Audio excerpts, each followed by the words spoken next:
any better? Ooh. Oh, that's way Yeah. better. A lot better. Uh-oh. Yes, much better. Well, now you guys sound ridiculous. It's so Ghost cute. of Christmas Present. Like, if I could jam with anybody from, like, fictiondom, Ghost of Christmas Present.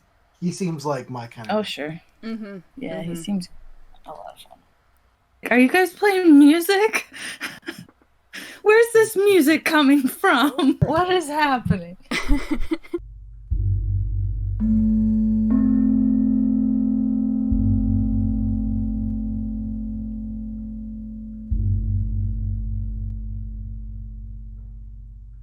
Merry Christmas and welcome back to ZombieBananaSpiders. I'm Colin, and with me as always, we've got Heather. Hello. And Hilary. Hello. And today we're coming at you with so much Grinch stuff that it's not even going to be funny. Too much Grinch stuff. Way too much Grinch stuff. This all kind of got started a few months ago when I said I fell asleep during the Jim Carrey Grinch film. Like, just out, cold, done. And Hilary said, no, you're an idiot. That movie's great. I said, I'm not an idiot. That movie sucks. Let's rewind, see who's right. That led me at least, down a big path of watching virtually every Grinch adaptation that's out there. If you don't know The Grinch, if you've been living under a rock, The Grinch is a 1957 book by Dr. Seuss, Theodore Geisel, all about this green, hairy Grinch guy who decides he's going to steal Christmas because he thinks Christmas sucks. But then at the end, I mean, I don't want to spoil it, but some things happen. And, well, you'll have to read and find out for yourself. 1957 book turned famously into a 1966 animated musical voiced by the inimitable Boris Karloff. Incredible. A 2000 live-action Jim Carrey zany, wacky Grinch. A 2018 Benedict Cumberbatch voiced animated special. There was also a musical, which I haven't seen. And this weird VHS tape I found where the Grinch story is read aloud by Walter Matthau from The Odd Couple, while pictures from the book kind of are slightly animated on screen. I did not know this existed, nor that I had it, but here it is. So yeah, Grinch stuff. I gotta say, I'll kick it off and say that 2000 Jim Carrey movie, after rewatching it, it wasn't as bad as I thought it was going to be. So I'll eat my shoe there and concede defeat. Hilary, you were right. I don't think it's great, but it's way better than I thought it was going to be. Yeah, I really liked how, for me, I like the balance of creepy and cute. Mm-hmm. And I feel like that movie was the epitome of creepy and cute. And so I just really liked the look. I liked the way that they did the dialogue, where they used part of the poem and it rhymed throughout and stuff. I mean, they did that in all of them, but yeah, I just really liked the way it looked. I dig it. I gotta say that the production design in that movie was like bar none. They obviously put a lot of money and a lot of time and talent into the design of, you know, the Grinch costume, the makeup of all the Who's in Whoville itself. So yeah, like they really put it out there.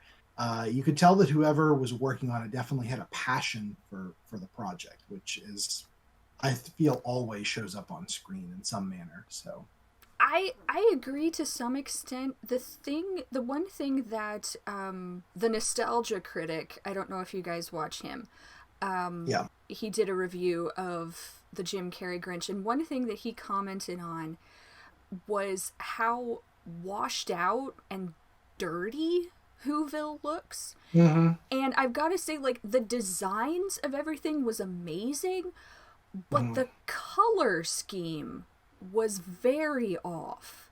Like, the colors were muted, they were faded. It made me wonder, watching it this time through, like, because we had a discussion, and I don't know if it ended up making it into any of the episodes, but we had a discussion about snow, like fake snow, previously, and it just made me wonder if somehow the snow caused because it was just so pervasive and so strange that they obviously spent all of this time, all of this care into designing all of these amazing things, but the colors were just so bleh.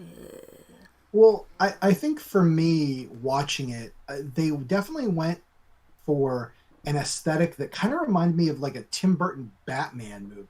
Like it vaguely reminded me of Batman Returns. I think they almost wanted to do these kind of like muted colors so that the lights looked brighter on them, but it didn't quite work. But yeah, it kind of, Whoville kind of looks a little gothic-y in parts and a little, I don't know, not run down or anything, but just like if I was going to walk the streets of Whoville, I definitely would either have like a knife in my hand or I'd take like a group with me. Like, you don't know what's going to jump out at you. Also, I got to say, I think I was texting you guys, why were there little teeny tiny Whos in a teeny tiny car in one instance and nowhere else that I saw in the film? Can anybody? I think Dan actually asked the exact same question, and if I can find it, I'll put a picture up of the original Dr. Seuss book when the Whos are all standing around the Christmas tree singing. There's a shot of like regular sized Whos, and then it goes all the way down to like teeny tiny Whos, and it's not that they're little kids, it's that they're really small. So I think that might be it. I think that might be where they'd be the bad words. I think that might be where they're getting that. I could see that, because I know he says in the book, like, down in Whoville, all of the Whos from the tall to the small. So I wonder if he was just illustrating it that way in his whimsical Dr. Seuss style. And then the filmmakers are like, let's get tiny, tiny Whos in here. And this is my brain, and maybe it's just been warped by too many horror movies and stuff, but I start thinking about like the social and like economic implications. If you have people that small and they have access to automobiles or whatever you call it, whomobiles, then like, do they need special lanes? Like, does each road have, instead of a bike lane, like a teeny person lane that they drive their cars in? And how do they get their shopping done? Do they have to sell additional cans of food which are smaller? Does a smaller person, a teeny tiny like 8-inch tall Who that does the same job like systems analysis as a big person Who, do they get paid the same amount of money? And if so, does their dollar go further when they buy the same can of beans and they can eat it for a whole month? Like, I have questions, and I don't think I'm ever going to get the answers to those things. It does try. It makes me wonder if somebody has ever done that, like looked into the economy of the Whos, because at the same time, and this was something that actually like made me very anxious about the Jim Carrey version, is that they live on a snowflake. Oh, that's right. Like, it's gonna melt. Their world is going to be destroyed. So, like, what are the implications of that? Well, but we in our current existence and reality all live with the implication that eventually there will be a heat death to our universe. But we take solace in the fact that it's like trillions and trillions of years out there, and we're not going to have to worry about it. Maybe the Who's feel the same way. Like, the ground, that's like 80 generations down the line. We're just going to love our Christmas like right now. Well, but like that then implies that they experience time differently than we do. But then... Or the ground is further away. Yeah, that's true. That's true. But also that would actually explain some things, because one thing I liked a whole lot about the Benedict Cumberbatch Grinch was that he had 5 days, right? When he goes, he doesn't go, tomorrow is Christmas. He's like, Christmas is in 5 days. How am I going to do this? So, like, he has time to plan his evil deeds. In the Jim Carrey Grinch, they have the whole scene where he goes down for the jubilation. I want to come back to that because I'm interested in what you guys think about that. He goes down to the jubilation. Everything goes wrong. He goes home, and then you see the Who clock, and it's like 4 hours till Christmas. And I'm assuming that means 4 hours till midnight, like it was 8 o'clock or something at night when everything happened. So he had 4 hours to construct that sleigh, to get it, to test it. He put it through tests. Yep. He had 4 hours to get all of that done. Like, I feel like that only makes sense in a world where they experience time differently. Yeah. Yeah. I could definitely see it. I think, too, that if you, like, Jim Carrey is so animated and crazy, like, I believe that he could get whatever done in 4 hours. Like, he's just like, like coked out of his mind, like just in it to win it. But live action cartoons. Yes. Exactly. He is a live action cartoon. Yep. It's crazy. But you're right. Maybe they do experience time differently. Maybe since, you know how in our world you experience time slower on the equator as opposed to the poles of the planet. Maybe where Mount Crumpet is located on the snowflake, the time works a little bit differently up there, like because it's such a small area. You know what I mean? I don't know. Yeah. I'm just throwing that out there. I don't know. But it kind of leads. Have either of you seen Downsizing? Not yet. No, not yet. Matt Damon, not yet. How was it? I didn't see it, but that when you were talking about all the Who stuff, it reminded me of that because that movie was like setting all that up with people shrinking themselves and stuff. Was part of the sell of that was that as a very, very tiny shrunken person, they would experience time differently? Time, but like the whole point was that if you were rich and you shrank yourself, you'd be even more richer. Like you'd be more rich because you would be using less things, less resources. It's that same like that. thing. You'd spend the same amount of money on the same amount of food as a large person, and it would go that much further because you could eat a single French fry for like a week. You know, right? When would the food go bad though? Fair enough. I don't know about like Who hash, what its like shelf life is. True. But it was in a can, right? Yeah. So cans last a long time. Cans last a long time, but once you open a can, it starts to go bad. But I can eat like a can of black beans in a day. But if these Who's have good access to refrigeration, which I'm assuming they do because all that greasy snow's everywhere, then they can keep it longer, so it might work out that way. Well, and they seem like the type of people who would share. So, like, if they had a whole can of beans, they would probably share with the entire community. Yeah. I think that's true. I wonder if the tiny Who's live in their own separate, like, section of Whoville. That way they can share amongst each other. Like, hey, we all chipped in and bought this can of Who hash. Let's all share it, you know, as opposed to if they live like in separate houses all over the place, you know, it would be hard to get together to do that kind of that family community meal planning that would be so integral to the tiny Who's. Well, you have to figure. I mean, yeah. I wanted to say I watched the Benedict Cumberbatch Grinch movie, and I liked it. Now I know, Heather, you said you saw that. Did you watch that one too, Hilary? I found it so bizarre in that movie, which I dug, but they have real like Earth Christmas carols that mention Jesus and Satan in them. Yes. And this became, I was even more invested because I'm like, oh my God, do they have like, is there a Who Jesus? Is there a Who Longinus to stab him with a spear? Like, I need to know all of these details. There's a Who Satan? Like, I want to know.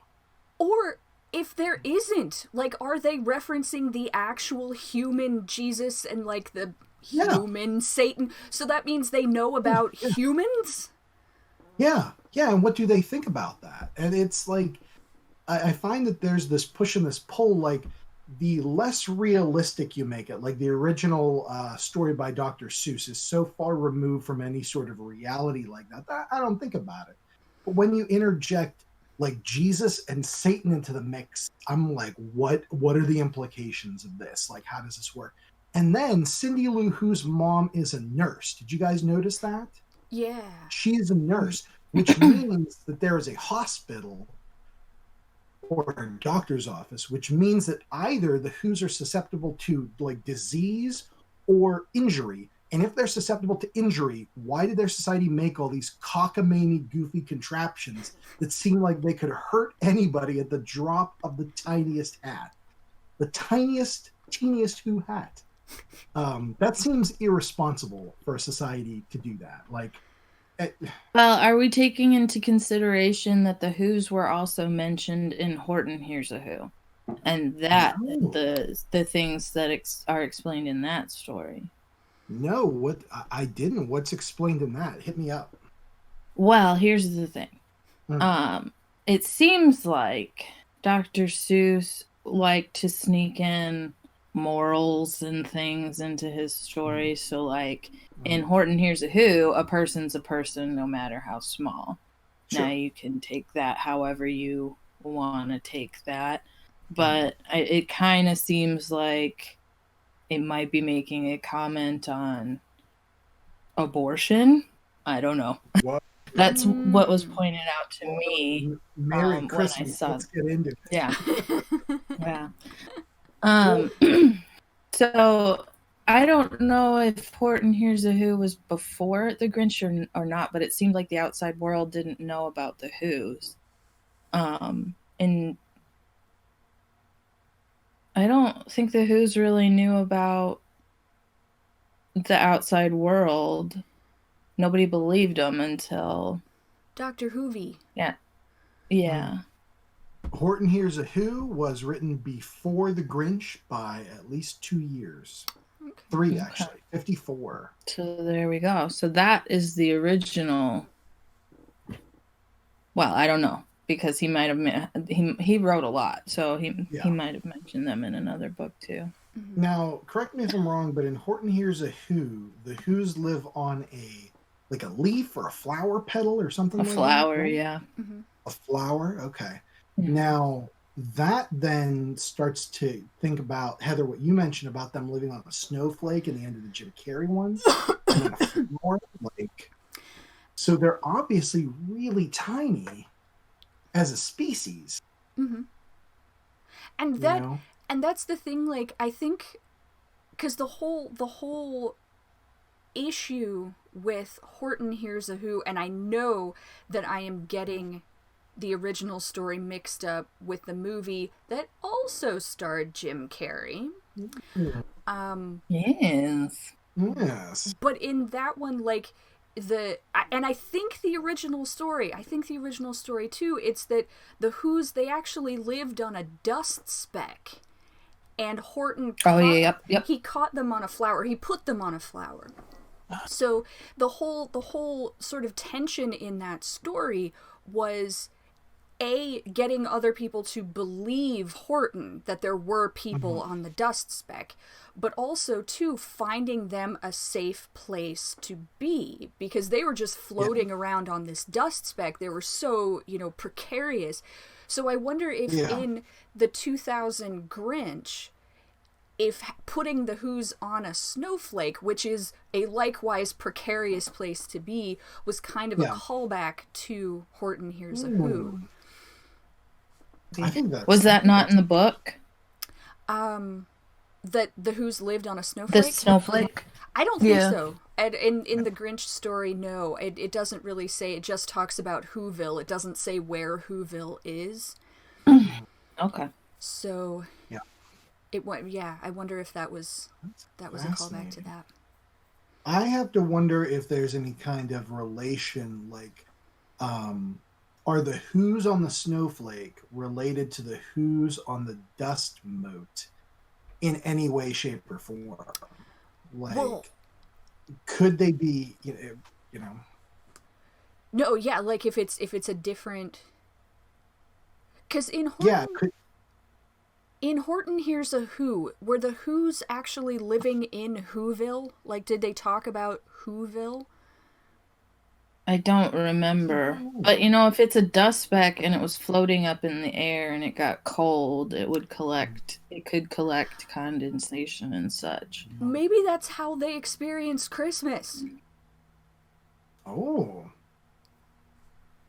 For the first, that's interesting. Yeah.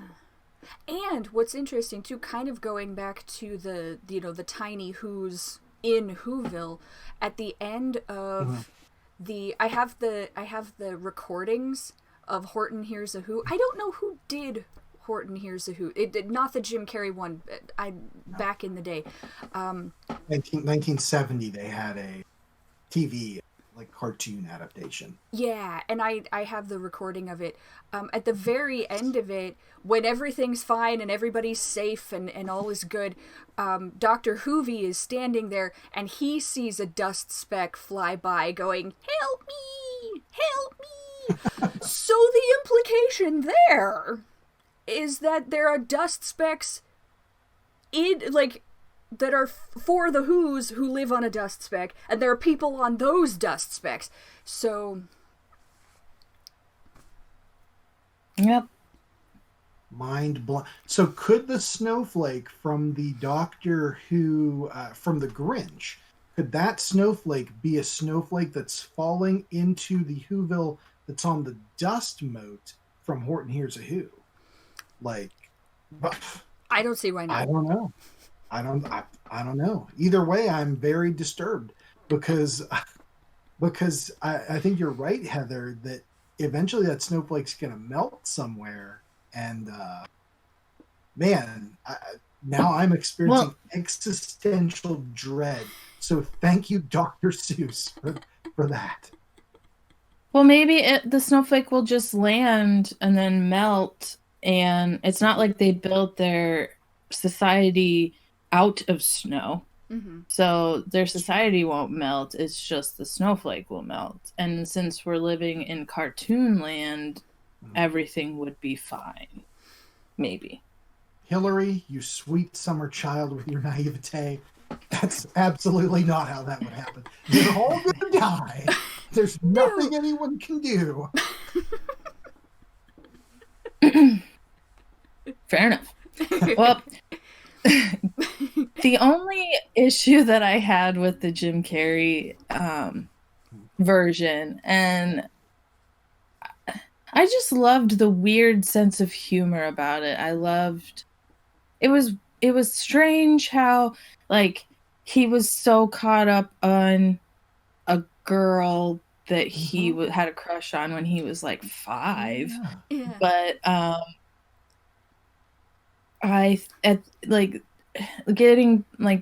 bringing it back to the whole Horton Hears a Who has the message in it, like a person's a person no matter how small. The Grinch also had that sort of with being kind to people and really keeping in the holiday spirit and stuff like that. And it was pointed out to me that in the Jim Carrey one, he doesn't really seem to learn much by the end. And that was the whole point of the story, is that he learns how to like open his heart and such. That being said, it didn't bother me that much, but that was kind of the original intent of the story. So that is arguably an issue with that version. I would say. Go ahead. No, I was going to say that I agree with you. Like, I wouldn't show the Jim Carrey version of the Grinch to like a very young child, like a 4 or 5-year-old or whatever. I'd stick with kind of the base adaptation. The Jim Carrey Grinch almost feels like something that's made for like older people and older kids. It's like, hey, remember the Grinch? Like, wasn't that such a nice, quaint story? Now we're going to make it all zany, and like there's not going to be really much of a message about learning about how to behave on Christmas or what's good or any kind of moral. That I think they were just out to have fun with it, which is totally cool. Absolutely. Like, totally cool. Well, I mean, he did change a little, but not like he was still a jerk at the end. Yeah. So he was still himself. And I think that was some criticism that I did hear leveled against the original Grinch, was that if you want to fit in, you have to change. You have to conform. The tallest nail gets pounded down first, man. Yeah, and that was never anything that I took away from the Grinch's story. I saw that somewhere. I think it was a Correct video, but that was not what I took away from the original Grinch. The original Grinch, I took the message that I took away was that Christmas isn't about stuff. It's about being together with your family and with your community and celebrating that togetherness, because in the original Grinch there was no message of a who Jesus, or mention of a who Jesus or a who Satan. So like that was the message that the Grinch had to learn. Yeah. In the Jim Carrey version, and I think this is why I was initially turned off to it, and I think it might be why people don't like it. I don't want to speak for anybody myself. I have come around to this Grinch, to the Jim Carrey Grinch, and I'm going to make watching all three of them, potentially the musical, haven't seen the musical yet, but we'll see. I'm going to make it watching all three of them a new Christmas tradition, because I really liked doing this, like researching for this podcast episode. I liked watching all of the Grinch movies. But in the Jim Carrey version, it's not, the lesson isn't for the Grinch. The lesson is for the Who's. He says it right after the jubilation, and the mayor gives him the razor. He says it, right? Gifts are what Christmas is about. It's what it's always been about, and he's throwing that back in the Who's faces. Yeah. And so it's their lesson that they have to learn. The Grinch, he doesn't have to, I mean, in that movie, he didn't have to change to be accepted.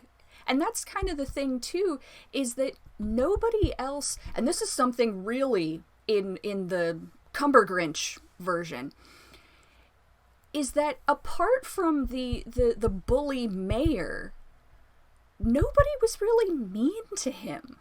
I mean, Martha May was all about that Grinch. Whoa, she was thirsty, man. I've never seen anybody want some Grinch dick more in my life, but she was... As a child! So like, his two moms, which, I mean, can we talk about, was that a lesbian couple who raised him? Were incredibly accepting of him. We didn't get to see his rejection except by, in that horribly traumatic way, Yeah. And I was kind of comparing it to the Cumber Grinch version, because in that one, everybody is nice to him. Yeah, nobody is mean. Everybody like wants to be his friend, even when he is a dick to them. Like they are still so nice. So it's a totally different thing. But in the Jim Carrey version, so in the original, it's the Grinch that learns the lesson. In the Jim Carrey version, it's the Who's that learn the lesson. And I think for me, I liked the lesson more in the original Grinch, because I feel like people learning the true meaning of Christmas, it's not about commercialism, it's not about stuff, it is about family. I feel like that's been done to death. It's just so cliche. And I even remember thinking as a little kid watching the original Grinch, I'm like, this is a new thing. You know, the fact that this grumpy old man, who we don't know why, and that is the only Grinch version of the Grinch, by the way, that we don't know why he hates Christmas. In the Jim Carrey version and in the Cumber Grinch version, we know why he hates Christmas. It's all part of his backstory. But this grumpy old man doesn't like Christmas, thinks he's going to get rid of it because he thinks what he hates is Christmas. He thinks it's the noise. He thinks it's the toys. But it's not. And the Who's already know that. And I remember thinking as a little kid, that is such a new concept. Because I feel like even as a little kid, that idea that Christmas isn't about presents, it's about family, that has been done to death. Yeah. And the original Grinch presented it in a very different way, where the community, the people, already knew that. And in the Jim Carrey... It's very optimistic. It is. It really is. And in the Jim Carrey version, it's telling a different story. It's almost like... Dare I say it? The Shining. Oh my God. Oh no. Stephen King reared her ugly head in this podcast once again. I told you I will put him in anything. Lay it on me. But it's almost like it's taking aspects of the Grinch story, but using it to present a different message. Because the idea of Christmas being all commercial is there in the Grinch. Like when he talks about, they'll run for their toys, and that is what he is focusing on. That idea is there, and it seems in the Jim Carrey Grinch, that was what they chose to focus on. I agree. Fair enough. Yeah. Now, do you guys...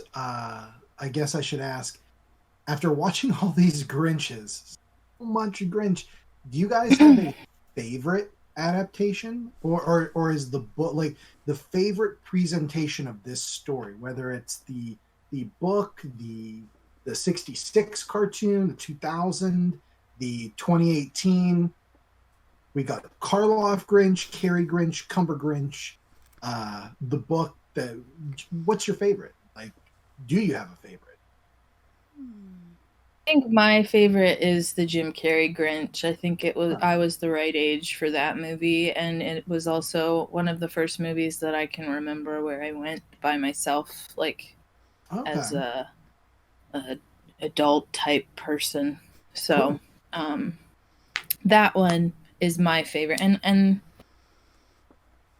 the new one is fun and it's cute, and that definitely is a lot brighter and more maybe easier to watch. I don't know, but sure. Yeah, Jim Carrey's my main man.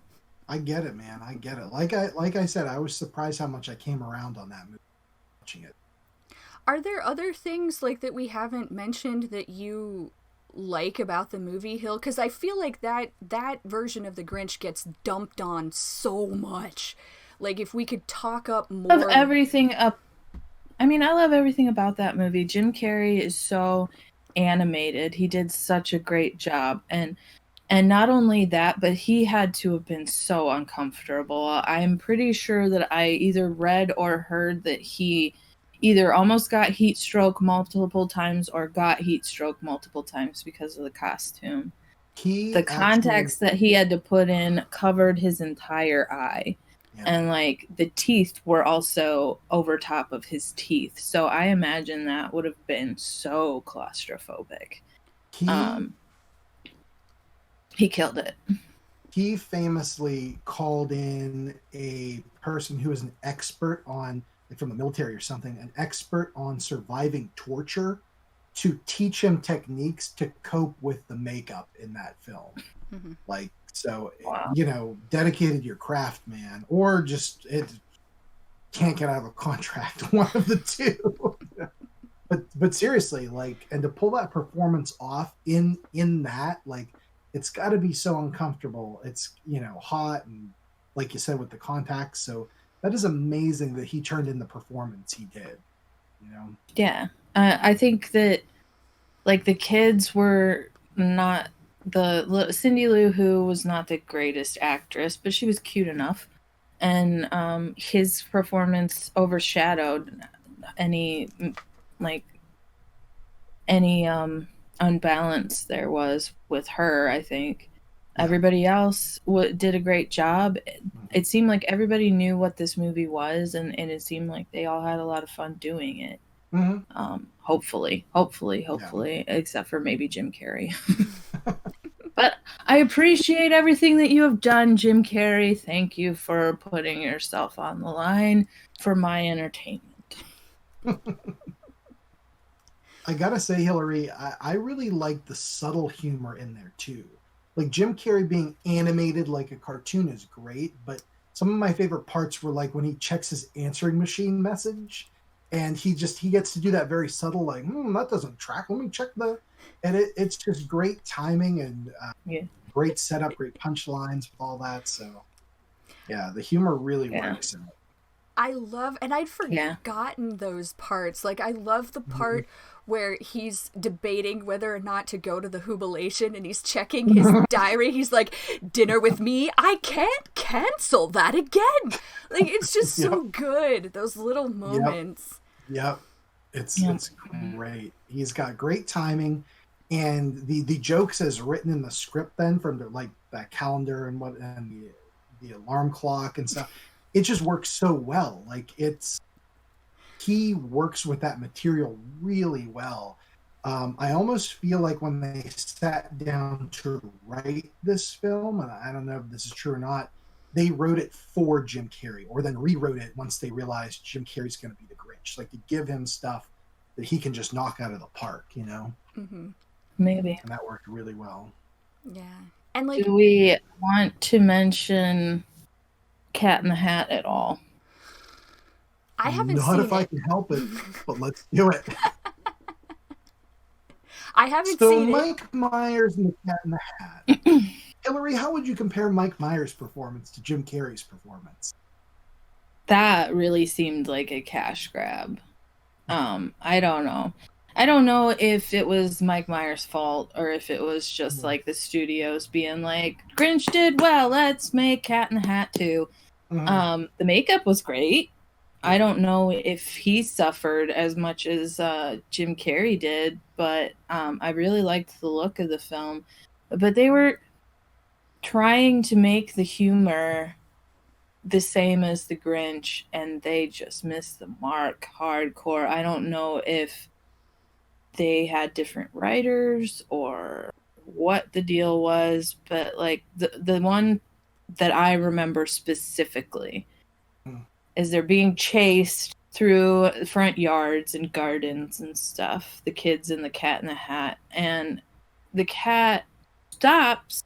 He's being chased, and he stops, picks up a hoe, and says, "You dirty hoe," and then he drops it and continues running. He only stopped for that stupid joke, and it didn't make any sense. It wasn't funny. Like, and that was the tone for the entire movie. It was just like the jokes were kind of an afterthought or like thrown in there in places that didn't really make sense. Like they were trying to make it for adults by throwing in these jokes, but it was probably a script that was written for little kids. Yeah. That's my opinion. Yeah. I think you're right on that. And I like what you said earlier about how it worked for the Grinch, so let's do it for Cat in the Hat. And you can't just directly like correlate 1-to-1, you know, like you can't just write the same kind of jokes for a completely different type of character, actor, and film. It's just not going to work that way. And at the same time, too, like, those types of jokes, like I said, I haven't seen The Cat in the Hat, but I did see the review that the Nostalgia Critic did of it, and I try to not let him, or any of the reviewers that I watch, influence my opinion. But those jokes, those weren't the same types of jokes that Jim Carrey was doing in The Grinch. Like, you know, yeah, okay, you had the thing where he made the mayor kiss the dog's butt. Like, that is pretty lowbrow humor. But still, like, the dirty hoe, and then, like, there's a couple of other things, I can't even remember now because I think my brain was trying to block it out. But it was almost like they were trying to make Mike Myers be Jim Carrey, like, be that animated, and he was not pulling it off. Jim Carrey made that costume work for him, and Mike Myers did not. And so it seems like whatever magic they caught with the Grinch, they were trying for it again, and wow, did they not make it. I also have to give it up for the direction of Ron Howard for the Carrey Grinch film. Literally 2 nights before, on a whim, I watched Willow, and I forgot that was directed by Ron Howard, and then I saw The Grinch was directed by Ron Howard, and it's like, oh yeah, and it made me start to take notice of like the choices of the direction and even some of the camera work to an extent. But it works really well with the material he's given, you know, to make it dynamic, to make it look like a living cartoon to an extent, even though it's a little dim and gothic in some places, but still works really well. So give it up to Ron Howard for that. Absolutely. I was just going to talk about the lighting. Like that, I think that's part of the thing is like they used a lot of colored lighting, it seemed like, in the Jim Carrey Grinch. So like they were using like green lights and purple lights, and so that can kind of make the things look more gritty and dirty and stuff.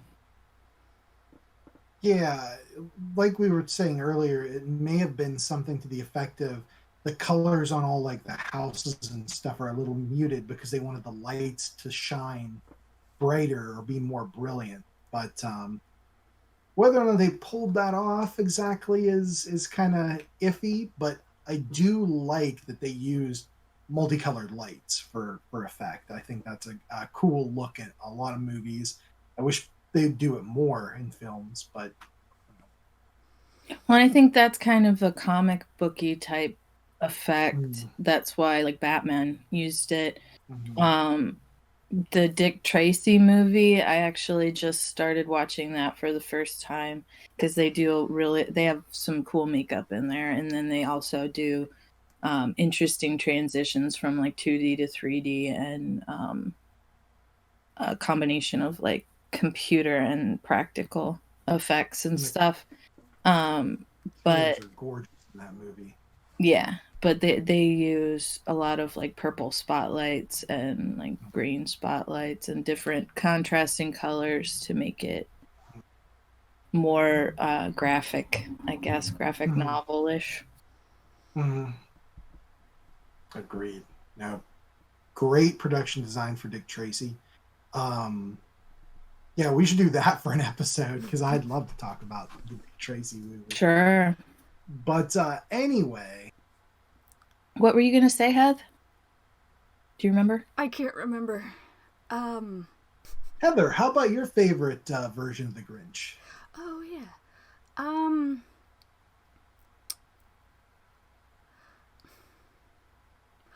While the original will always have a special place in my heart, I really like the Cumber Grinch version. Okay. And I think it's because Dan and I went into this like deep dive analysis of the movie after I watched. Like he didn't even watch. He was in the room with me, but he wasn't really watching it with me. But I have a theory. What? I have so many interpretations that the Cumber Grinch is a different Grinch. Oh. He is not the Grinch. He is a person whose name is Grinch. And because there's so much... Let me get my notes. There's so much going on in that movie that... I don't know if it's like an unreliable narrator or if the movie is telling you one thing and showing you something very different. Because the whole thing about like the Grinch hated Christmas, no one seems to know why. In the Jim Carrey Grinch they show you why too. But like in this one, they show you exactly why he hates Christmas.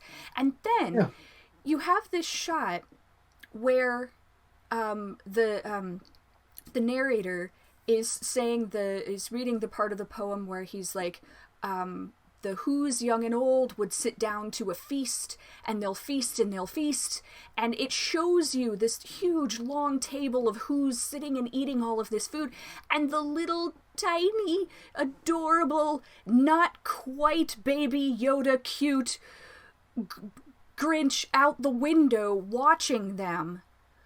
And the narration goes, which is something the Grinch could not stand in the least. And they're showing this adorable little longing, pitiful face. Oh. Well, they're just sticking to the original poem, right? Right. So, but that's the thing, like, stuff like that keeps happening throughout that version of the Grinch story. And so, like, even with the song, "You're a Mean One, Mr. Grinch," I want to talk music. They only use "You're a Mean One, Mr. Grinch" at the very beginning of that movie, when he's getting ready for his day. It's not showing you how the Grinch is mean. It's telling you that the Grinch is mean, but it's not showing you. It says, you've got, what is it? You've got termites in your smile. He's got perfect teeth. The Cumber Grinch has perfect teeth.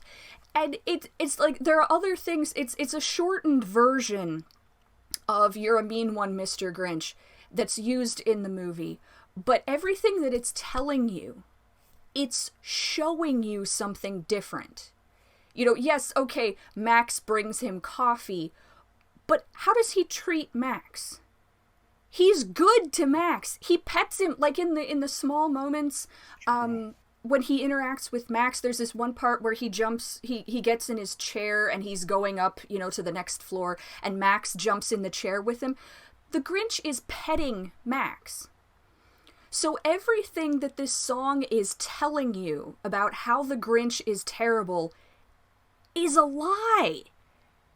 And it's like one of the first things that in the movie when we're introduced to this character. So there's this discrepancy between what we're being shown and what we're hearing.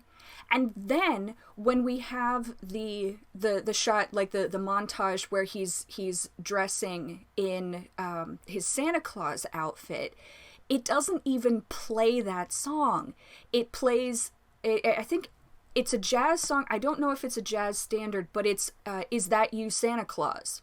is the song that is played when he is getting dressed as Santa Claus. So it's this entirely different presentation of the story. I think, I don't know how, I haven't worked out yet. I definitely wrote down in my notes what words. I definitely wrote down in my notes what's going on with all of the Christian Christmas carols. I don't know how those enter in yet, but it's right there in my notes. But it's like this really interesting way of storytelling that I don't know that they did on purpose. I don't know if it's a conscious thing, but it absolutely keeps happening in this movie, that we are told one thing and shown something else. And so I think I think that's why this might be my new favorite, is that I've been having so much fun analyzing it and looking at different pieces of how this is put together. And like the whole thing, why does the Grinch have Christmas colored things? If he hates Christmas so much, why is so much of his stuff red and green? He goes to Whoville in a red and white scarf that other Whos are wearing. You know, in the Jim Carrey... Can he get anything else? I don't know. But in the Jim Carrey version, you know, I mean, that's different because he was living in their dump. But they still threw away Christmas stuff. But, you know, the Jim Carrey version, you have him in that creepy mask and the brown cloak and everything. Very different look to the Whos. But the Grinch, in the Cumber Grinch version, he's just green. That's the only thing that separates him. He wears the same kind of clothes. All of the Whos like him. He's furrier. He's furrier, yes. But I mean, if you go by that one Who's beard, you know, that was quite a fluffy beard. Kenan Thompson's beard. Yeah. What else did I have in my notes?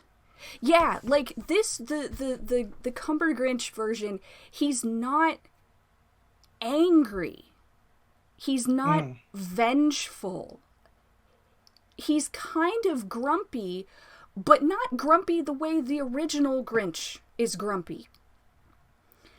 And so it's just, there's so much little differences about this movie where he actually introduces himself as Grinch. Yeah. That's his name. You know, in the other versions, he's always called the Grinch. And in the Jim Carrey version, they even have like, kind of like how Scrooge has become a term in English to refer to somebody who acts like Ebenezer Scrooge. In the Jim Carrey version, the term Grinchy, he talks about it being in the Book of Who. The term Grinchy means something. It's not a name anymore, if it ever was. It's a reference to how somebody acts. So I don't know. All of these little things in this story, I have no idea if they intended this. Like, this may not be on purpose at all. But there are so many little things in this story that make me think that this is a totally different Grinch. This is not the same Grinch. And when, in this story, when is the Grinch gonna get with Cindy Lou's mom? Oh yeah. There was a little bit of chemistry going on. I think that after Cindy Lou's father was like killed in one of the wars or something, who knows? You know, she's looking for a man, maybe a green furry man. So I can see that. Yeah, yep. I like that. Oh, so I was kind of interested to hear your guys' reaction to that, or your opinions on that version of the Grinch. I liked it. I liked it. It was definitely softer. Yeah. Than it was. The other versions. It definitely. But, go ahead, Hilary. No, I'm looking at it the way that I look at The Shining, where it's like 3 different stories, kind of. So, but continue, Colin. I was gonna say they definitely went away from the creepy stuff that the Jim Carrey version had, and they added in more, I think, like modern kids film trends, but not in necessarily an obnoxious way. Like I still thought it was really good. I liked all the voice acting was really good in it. The plot with Cindy Lou Who with her friends trying to like, we got to get Santa to give him this wish or whatever. Honestly, I could have done without that. Like I just kind of wanted it to focus on the Cumber Grinch and go from there. But ultimately, I liked it. I thought it is a worthy entry to the Grinch family of films. So I appreciate that they allowed Cindy Lou to have a personality more than because the original, she was just kind of a placeholder. Yeah. And then in the Jim Carrey one, she had more of a personality, but she was the one that was kind of the voice of reason. Mm-hmm. And then beyond that, she didn't really have much of a personality. And then in this one, she's actually seems like a little kid, because even in the Grinch one, or in the Jim Carrey one, it didn't seem like she was a little kid. She was using words that what year did that come out? 2000. I was a high schooler, I think. Okay, so 8th grade or high school, did not know what kerbobbled or superfluous meant. And I didn't know they were real words. So, and this girl was like 10 or 8 or something when she was saying these things. So she didn't even seem like a little kid to me, but in the cartoon, and when you can capture, like in the Miyazaki films, when you can capture the really cool things about being a little kid, I enjoy watching that. And I think they did a good job of that in the new Grinch. But I can see how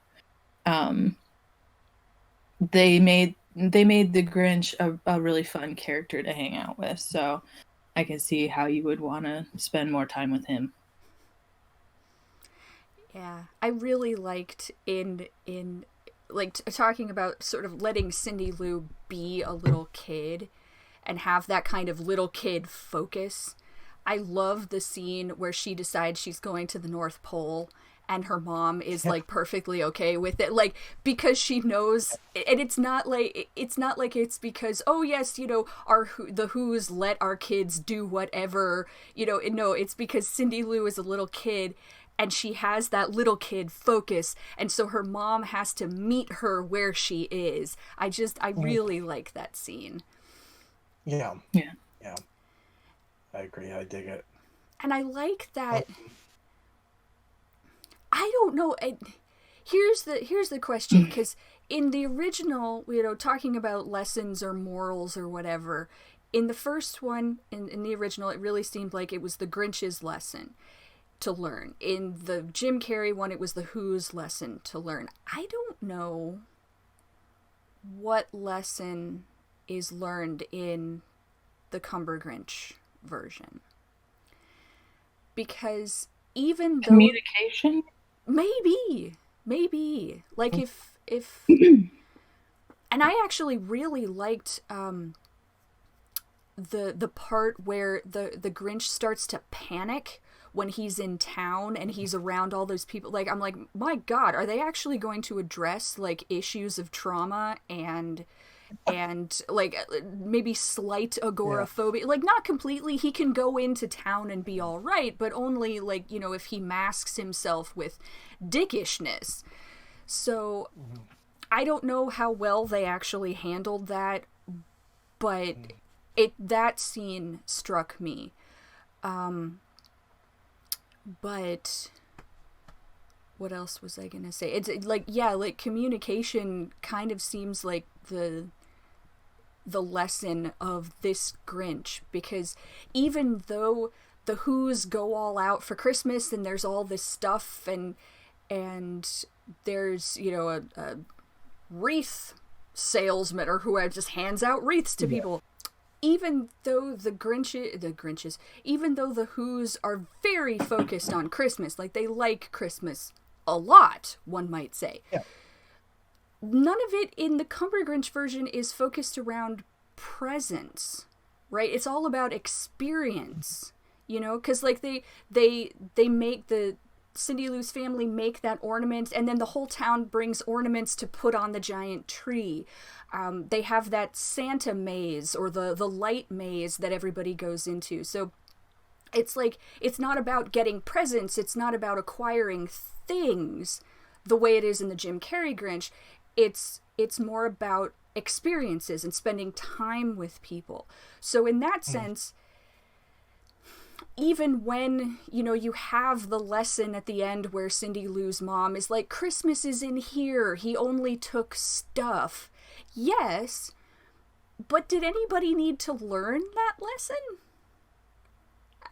I don't know.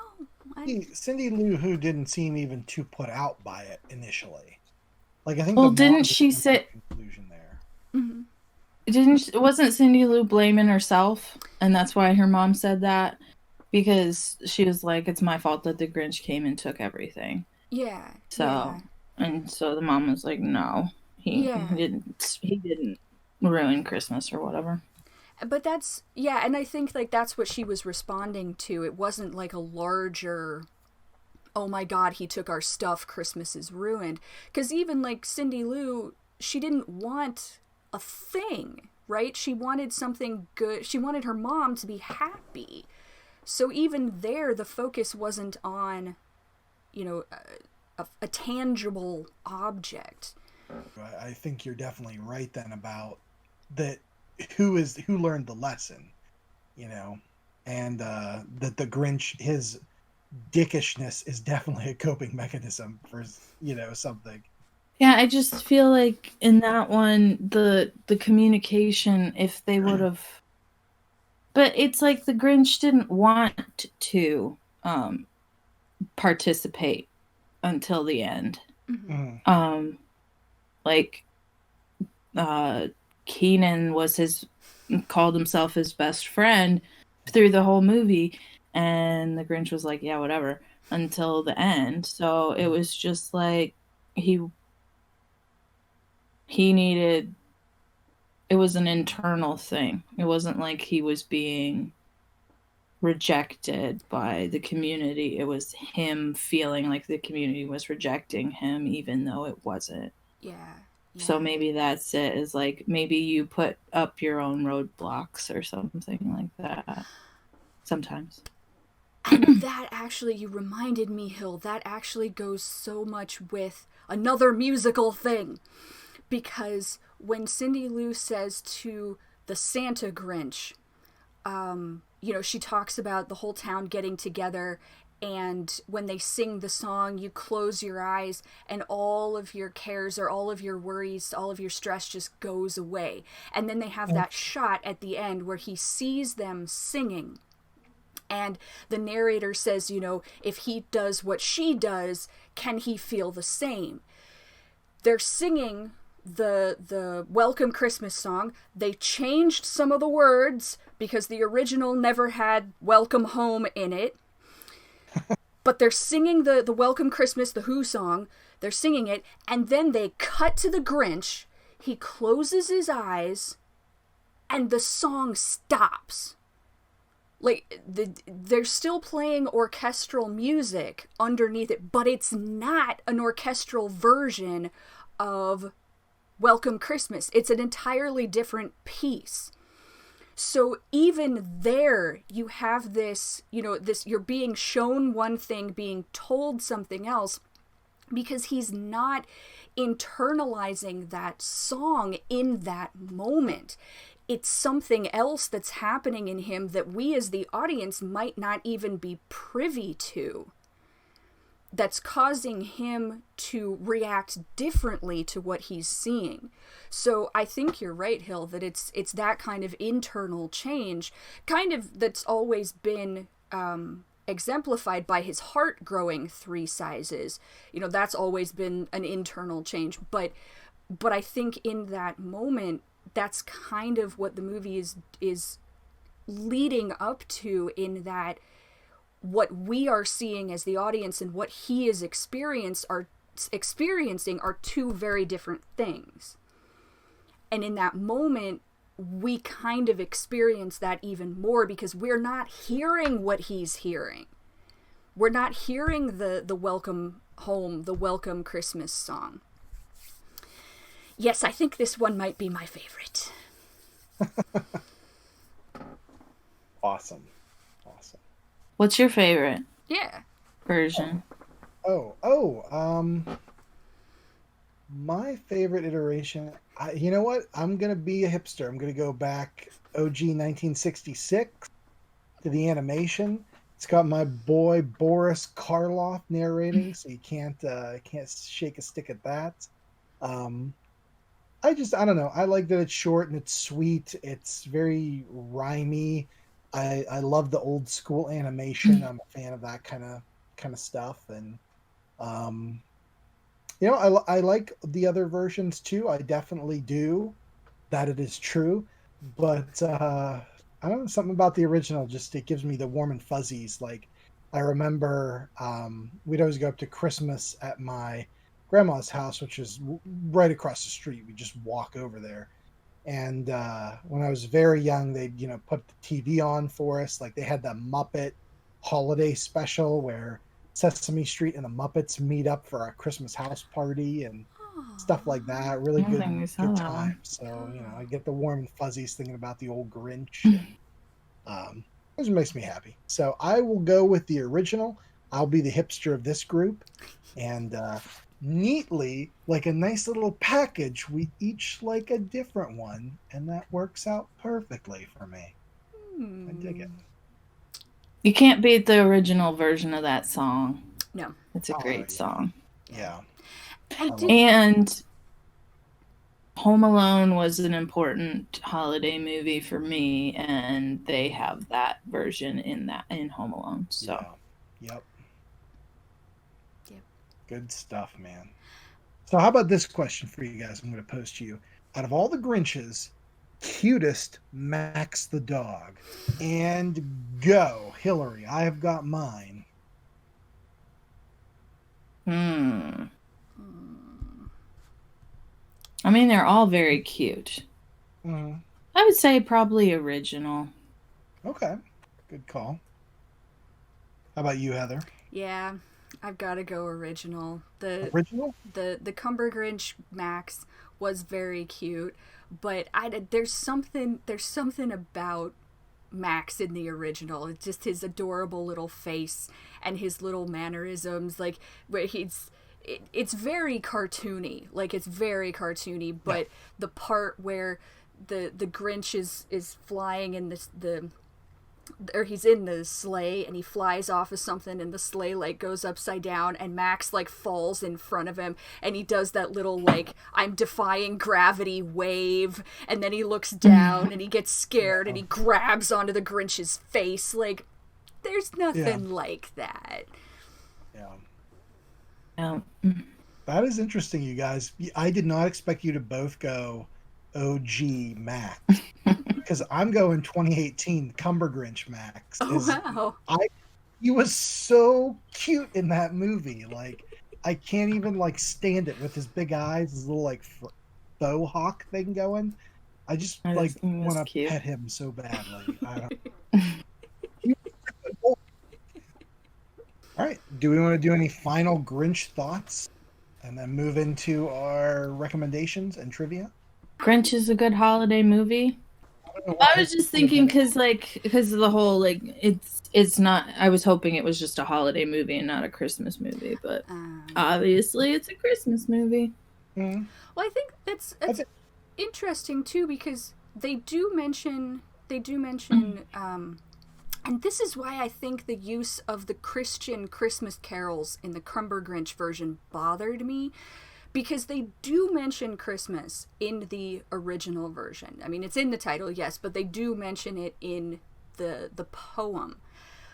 But it really could be... maybe it couldn't, I don't know, but it seemed to me that it could be much more of an inclusive holiday, because the Who's don't sing a Christian Christmas carol. Yes, they gather around a tree, but there are lots of trees in various cultures, traditions, and things like that. So it could just have been sort of a big celebration, or some, any type of festival. If you renamed Christmas in the original to like Flugelmas or Humus or whatever, you lose nothing. Yeah. So like Christmas is used almost in a secular way. Yeah. Yeah. And like, don't get me wrong, the versions of the Christmas carols in the Cumber Grinch version, they're gorgeously sung. Yeah. But I was just completely thrown out of the story. Yep. When they started, like, West Side Storying, the Jets versus the Sharks, God rest ye merry gentlemen at him. I'm like, what is this? Well, that reminded me of versions of A Christmas Carol when Scrooge walks by and the Christmas carolers, like, stop singing. That's another thing. I actually wrote the very end of my notes. Were they trying to make this into a Christmas carol? Like, obviously, Maybe. I mean, you don't have the ghosts or anything like that, but it really seemed like the Grinch was Scrooge. He hated Christmas. Bad things happened to him at Christmas. Nobody's scared of him in this one, but it almost seemed like there were some interesting overlaps with A Christmas Carol in the Cumber Grinch version. I could see it. I mean, you could argue that people do use Grinch and Scrooge in the same way. Yeah. Like we were talking about. So Yeah, definitely. Two sides of the same coin. Trivia time! I got a selection of Grinch trivia for you guys. This comes from usefultrivia.com. Guys, these are multiple choice, but I'm only going to give you the multiple choices if you don't get the answer correct. Number one, where does the Grinch live? On Mount Crumpet. Boom. Heather for the point. What color is the Grinch? green. Boom. You got it. Where does the Grinch have termites? His teeth. You got it. In his smile. Boom. Hilary. When Cindy Lou Who catches the Grinch stealing her family's Christmas tree, what does he say? There's a light, on this tree that won't light on one side. So I'm taking it home to my workshop, my dear. I'll fix it up there, and I'll bring it back here. I'm going to give the point to Hilary because the answer was he was taking it to be repaired. But that was amazing. You guys know your Grinch stuff. Okay. The Grinch first ransacks Whoville. What is the first thing that he steals? What's the first thing to go? The stockings. Boom! Heather for the win. 3 stockings, he grinned, are the first things to go. What do the Who's trim their Christmas trees with? Boo-boo bops and whistle wobs and rubble jumps. Trim up your tree with blue floof fluff and flea floor floof and wuzzle wuzz. Trim up your uncles and your aunt. Yeah. I'm going to give you the multiple choice. Bliffer bloofs, bingle balls, fuzzle fuzz, or all of these? All of them. Boom, you got it. How long has the Grinch hated Christmas?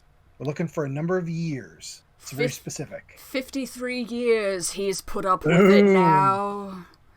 You got it. What does the Grinch have in his soul? I can give you the garlic choice if you want. Boom. Garlic. Hilary for the win. Garlic.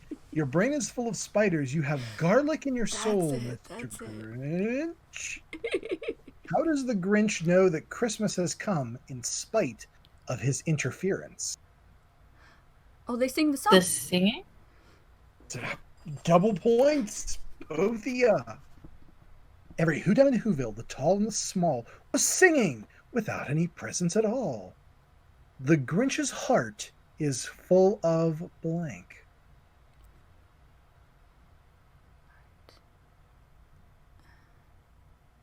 I can give you the multiple choice if you need it. Why am I blanking on it? Yeah. All right, here's the multiple choice. Okay. Oh, go on. What was your guess? Go ahead. Let's see if you can get it. I was gonna say, isn't his heart an empty hole? Like, that's not full of something. No, here's your multiple choice. You got greasy black bananas, seasick crocodiles, nasty wet skunks, or unwashed socks. What is his heart full of? I'm gonna say unwashed socks. Bingo bango, Heather for the win. Now, I have not been keeping track of these points because I've been reading the questions, so whoever won, congratulations. But you're both Grinch-like fanatics. That was great, you guys. And you know, good times. With your dramatic delivery of that part of the poem, Hill, I have to say that regardless of any of the versions, the Boris Karloff voicing the Grinch is my favorite. Yes. Yep. Yes. Yep. He's that voice, man. You just it's so good. I have on tape, recorded off TV, the TNT Grinch special hosted by Phil Hartman, where he talks all about the Grinch. They show a documentary and then the cartoon. That's the version I just watched. Aww. And they talk about like Boris Karloff and him recording, like they show him in the recording booth, like old stock pictures and stuff. And it's just so delightful. It's so good. Nice. But good stuff. That's cool. I want to see that now. I love the behind the scenes making of everything. Yep. And I love when TNT used to do that, and they'd have those, like, I have one recorded of The Outer Limits too, where they talk about The Outer Limits premiered on televisions in 1963, and America was just reeling from the first detonation of the atomic bomb. And I'm like, ooh, this is so good. Anyway, I digress. Recommendations. Who's going to go first? Hilary's going first. Alrighty. So, my recommendation for this week is more of an author / artist, but he wrote his name is Bram, and he wrote a book called Crumpet, which is a German, Eastern European demony monster during Christmas time type person. He did the artwork as well on the front of the cover, and I love his books because he was originally he did artwork for like heavy metal, I think, and like a bunch of magazines like that. So, but in the middle of all his books, he'll put pictures of the characters and of different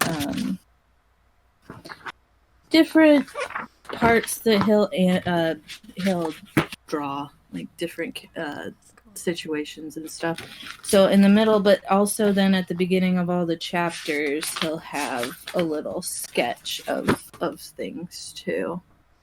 But he's also written so that one's a Christmassy type one, but he's also written this one, The Devil's Rose. This was a sweet little story about a guy who's rounding up lost souls and bringing them back to hell so he can work his way into purgatory to find his lady.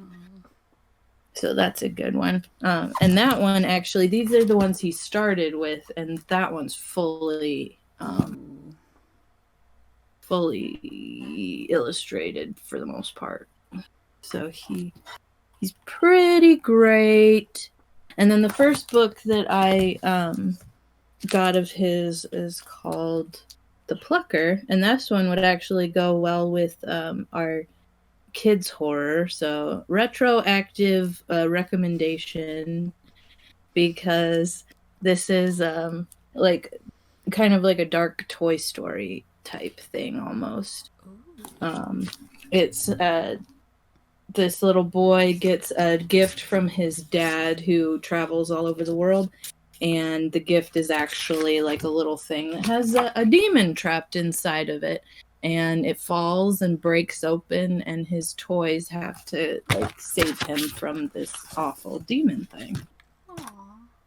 So there's a lot of fun illustrations in this book too.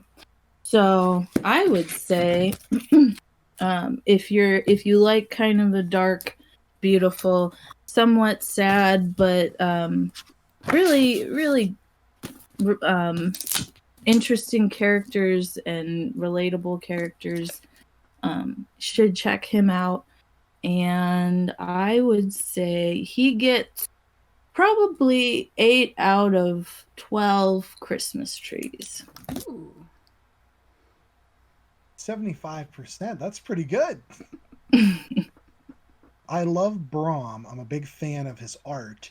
I haven't read the Krampus book, though. What's the elevator pitch like? What's it about? I haven't completely finished it, but it's interesting because he makes Krampus almost like a relatable character. So, and like he turns like Santa Claus is actually like a Norse god type character who's like warlike, and then Krampus is kind of his counterpart, and they're sworn enemy type people.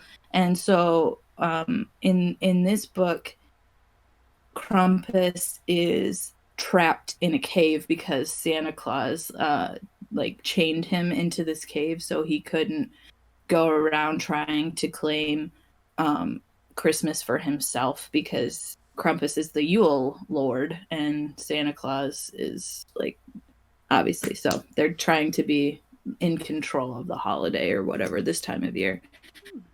And so Krampus has like captured almost and turned some humans into like little minion things to try and help him get out of this. And the main character is somebody who gets captured and newly turned into like this creepy like Krampus minion thing, and they let him out, and then Santa Claus comes, and Santa Claus is not a good guy in this movie or in this book. So he it's very interesting interpretations of the mythologies. Awesome. That sounds really cool. Sounds really cool. Yeah. And again, Brahms' artwork is phenomenal. So having that illustrated throughout is like, that is a huge bonus. All right, Heather, how about your recommendation? Okay, I don't really have anything Christmassy. I do recommend people get the hell out of here. All right, I'll see you guys later. So long. I do recommend people look up the Mariah Carey Soulja Boy All I Want for Christmas mashup. That is delightful. But what I actually picked to recommend today for all of my opera fans out there. Okay. I am Richard Wagner is a guilty pleasure of mine. I very much enjoy Wagner's operas. He was very overdramatic, very romantic, and very envelope pushing when it came to storytelling. Now, that being said, he was also a raging asshole, anti-Semitic, misogynist, so full of himself. You wouldn't believe how full of himself this man was. He's a terrible, terrible human being who wrote some amazing music. And I really enjoy a lot of what he did. My favorite of his operas are the Ring Cycle, or the Ring of the Nibelungen. That's a story that's based on Norse and Germanic folklore. It's actually the same source material that inspired Tolkien's Lord of the Rings series. So source material came from the same place for both of them. And I've always just loved pretty much every single version of the Ring series, or the Ring Cycle operas. And they can get wacky. People like doing really creative things with these operas. But kind of, I guess, in keeping with my delight in the Cumber Grinch version, in that there are so many different ways to interpret it and kind of layers of the story if you're looking for it, I would recommend the Copenhagen Ring Cycle. There we go. It's all 4 operas. It's probably about 15 hours, maybe. Okay. But what I love about it is that it kind of asks, what if the Ring Cycle wasn't so focused on the guys in the story? Because like in the first story, you've got Wotan, Odin, the head Norse god. He's sort of the main focus. You have other male characters doing different things. In the second opera, you do have female characters, but Brunhilde is kind of the only one who really stands out, and she still gets punished in the end. In the third version, you have in the third opera you have Siegfried, and then in the fourth opera you have Siegfried again. But this is a very feminist ring cycle, and one of the there's so much to talk about Wagner, and I feel like I'm not selling it well, and I'm trying to squeeze it down. But there are 2 really huge moments in this ginormous opera. One is when the magic sword gets pulled out of the tree. It's kind of like a Sword in the Stone type moment. And the other gigantic moment is when Brunhilde dies at the end. And in this version... Sorry. It's a little... It's only 100 years old. It is. But I thought we had established that our what was it? The statute of limitations on spoilers was only 2 years old. So, yes, I'm sorry, spoilers. I'm sorry. Ruin the opera for everybody. Man. So, but everything kind of hinges on that. The whole point is at the end, Brunhilde dies and things get reset back to the beginning. Yeah. Well, those 2 moments in this set of operas are changed in that they are driven by women. In the sword pulling out scene, usually in every other opera, the way it was written, Sigmund, the guy, pulls the sword out of the tree. It's this amazing, huge moment. In this version, his sister, Sieglinde, pulls the sword out of the tree. I don't know how much that actually changes the overall story, but it's significant in terms of what everything sort of that happens after that. Then, in the end, spoilers, Brunhilde dies. And she dies, it's her act of love in sacrificing herself that saves the world.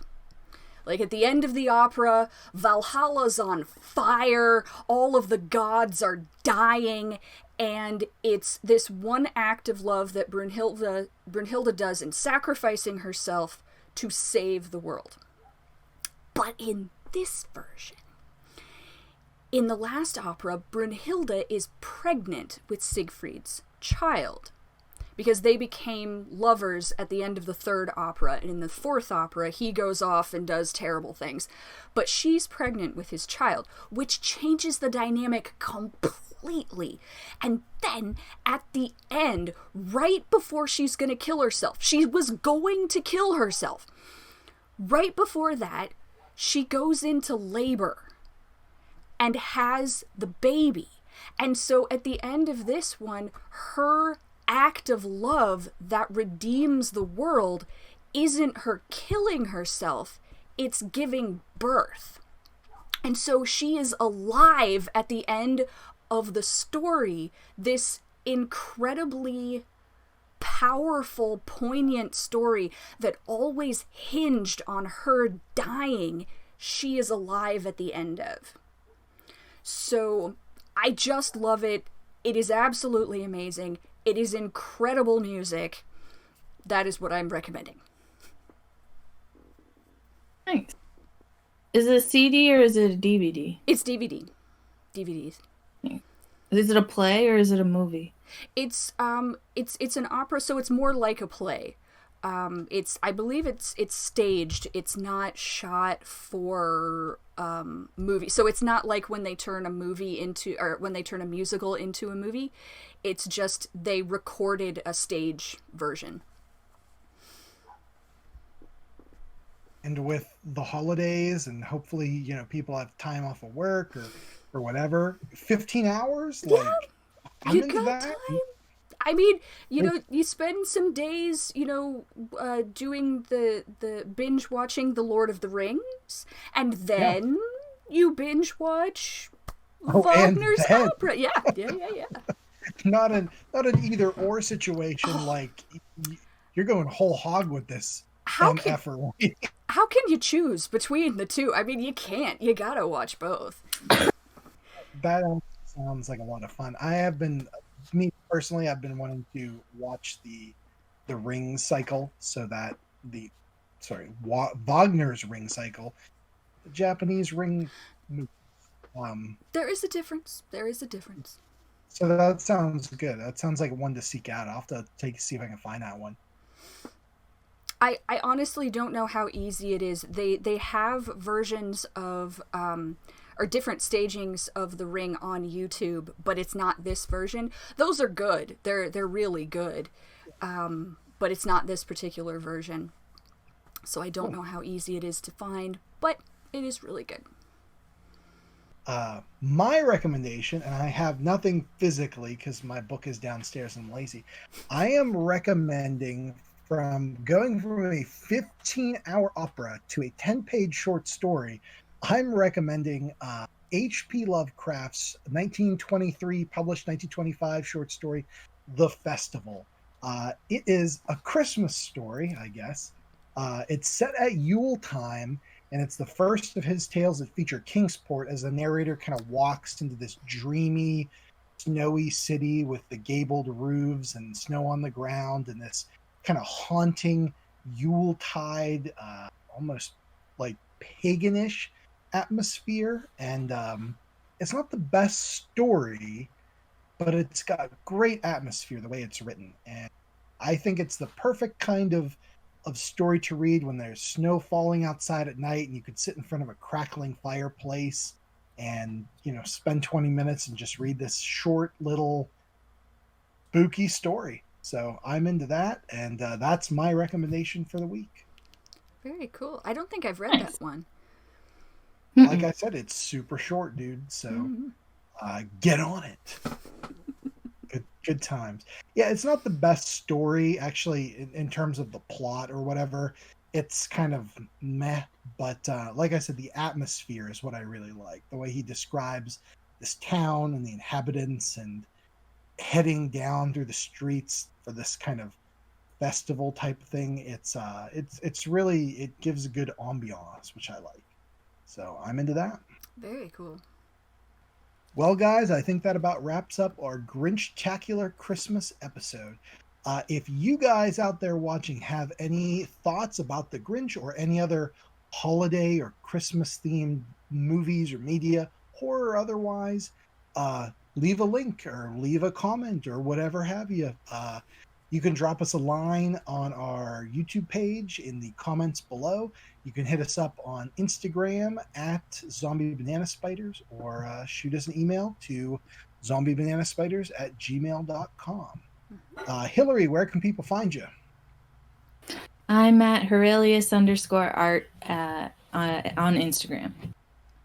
Awesome. I am at Colin Richards Art on Instagram and Facebook. Markers and Monsters on YouTube. And Heather, nobody can find you anywhere. Never. So Never. That's all right. So I guess that's it, guys. I hope you're all having a safe and happy holiday season. And whatever you're celebrating, I hope you're doing it well. That's it for us, and we will see you on the next one. Bye. Bye. Bye.